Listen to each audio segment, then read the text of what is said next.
Two men in Germany were out exploring the fields when they found two pipes sticking up from the ground in the middle of nowhere. What they discovered is nothing short of amazing. This is one of our favorite stories of urban exploration. Their story is below, and what they found is simply fascinating. After finding the pipes in the field, locating the entrance wasn't too hard. His is the entrance, 100 meters or so from the periscopes, and surrounded by coniferous trees. It was covered with a wooden lid, which was easy to remove by using a crowbar. The iron door you can see in the picture would swing back in, but the lock was broken, so they couldn't get trapped inside. What you can see here is what you would see for the next few minutes, nothing but endless, hospital-like hallways. They said that the acoustics were, in a word, haunting. A pipe and a plastic bag on the floor, presumed from a local supermarket. Hallways like this occurred several times. They decided to keep going straight in order to avoid getting lost. The holes in the wall on the right appeared to be punched with a hammer. This is what you see when you turn left at the intersections seen above. The narrow hole in the floor was filled with dirty water, nothing to see there. A little later, at the second intersection, they found what seemed like a clogged entrance covered in graffiti. Obviously they weren't the first people to visit. The hallway, as they found out, wasn't straight at all. It had several slight turns, leading to another long hall to the left. You can see more random punches in the wall. This is the view looking back. At this point they were both uncertain if they should proceed or get the hell out of there. Notice graffiti in the top right. The one on the left translates to help. This big yellow door came out of nowhere. They were expecting, and hoping, for an exit or another dead end. They had no clue how a single person or even couple people would be able to open those, since they seemed as heavy as bank vault doors. There were Cyrillic letters, Slavic alphabet, on this particular one, yet it was hard to decipher.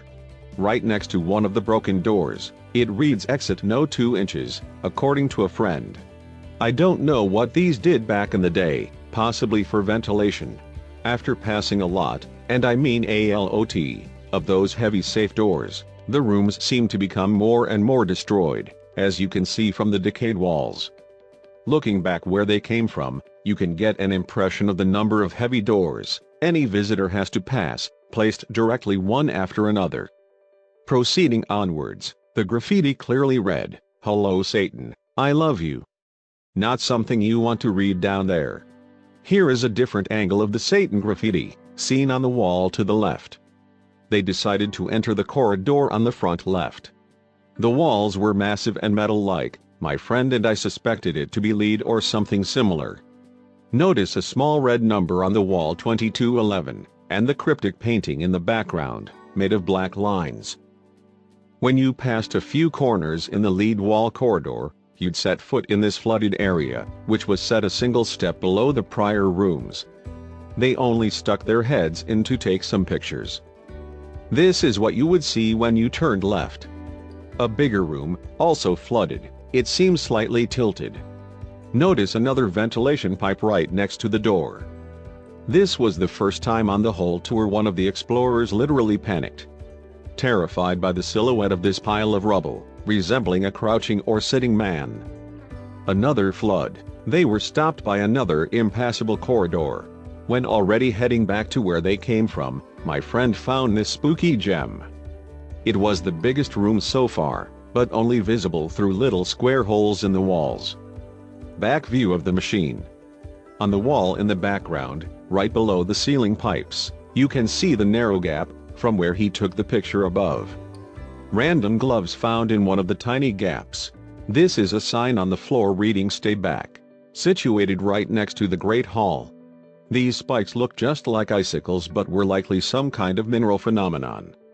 Right after this shot, the camera went down and we headed back to the entrance. Pretty creepy, right? I don't think I would have stayed in as long as they did. I wonder what those types of bunkers were really used for. If this bunker was fascinating to you, share below with your friends.